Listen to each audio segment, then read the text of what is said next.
Bonjour, aujourd'hui on va parler des mouvements élémentaires en endoscopie. C'est un sujet très important. Il faut maîtriser comment fonctionne un endoscope et quels sont les mouvements élémentaires. Si on prend un exemple d'une voiture, si quelqu'un qui ne connaît pas comment conduire et il vous demande un conseil, vous allez lui montrer comment avancer, reculer et puis pouvoir doubler. S'il maîtrise ces trois mouvements, vous êtes sûr qu'il va pouvoir aller là où il veut.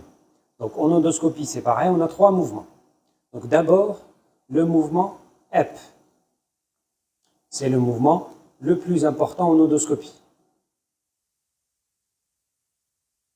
À l'inverse, il y a le mouvement down, mais vous voyez, l'angle n'est pas pareil.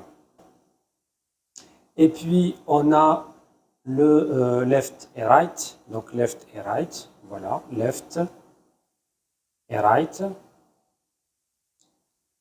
Et puis, vous avez tiré et poussé. Ce sont les trois mouvements élémentaires en endoscopie. Il y a une subtilité avec le left et right. Donc, on peut faire le mouvement left et right en trois façons. Donc, d'abord avec la manette de left et right. Vous voyez? Donc, ça c'est left et right. Deuxième façon, c'est de faire un petit tap et tourner avec la poignée de l'endoscope. Donc, vous voyez, up, left et right. Et puis, troisième façon, c'est de faire avec le bout de l'endoscope. Donc, toujours un petit mouvement up et tourner à droite, tourner à gauche.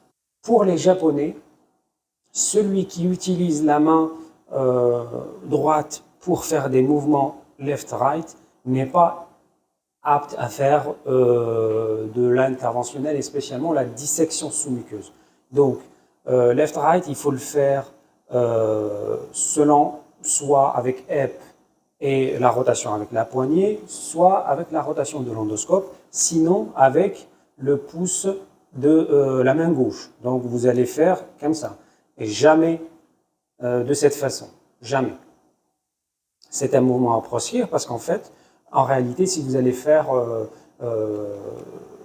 une biopsie, mettre un clip, une once, faire tout ce que vous voulez, et vous utilisez la main droite pour faire le mouvement left et right, donc à ce moment-là, vous êtes très gêné et vous ne pouvez pas faire le mouvement convenablement. Donc, vous êtes en position neutre, vous voulez voir une lésion qui est en down, simplement vous faites votre EP et tournez votre endoscope complètement. Donc, vous faites le mouvement de rotation et vous allez obtenir un mouvement vers le down. C'est pour ça le mouvement EP, c'est le mouvement le plus important et qui va vous permettre d'aller là où vous voulez. Si vous voulez aller à droite, vous faites EP et tournez à droite avec soit la poignée de l'endoscope, soit avec le tube. Par exemple, si j'ai un obstacle à traverser, pas la peine de faire un mouvement right. Je fais un mouvement EP, je tourne mon endoscope soit avec la poignée, soit avec le tube, et je pousse mon endoscope, et après je redresse, et je pousse de l'autre côté. C'est l'enchaînement de ces trois mouvements qui fait la bonne façon de faire une endoscopie. Donc si je résume, up, left, right ou down, et puis je tire, je pousse mon endoscope. Et l'enchaînement de ces trois mouvements, c'est faire une bonne endoscopie.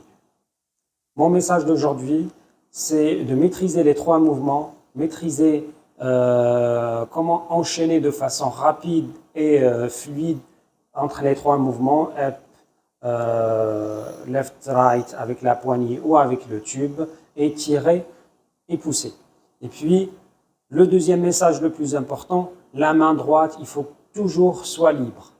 Il faut que la main droite soit libre, jamais de mouvement left-right avec la main droite, mais avec les trois alternatives que je vous ai données. Donc, avec la poignée, avec le tube ou avec le pouce C'est tout pour aujourd'hui. À la prochaine pour une nouvelle vidéo.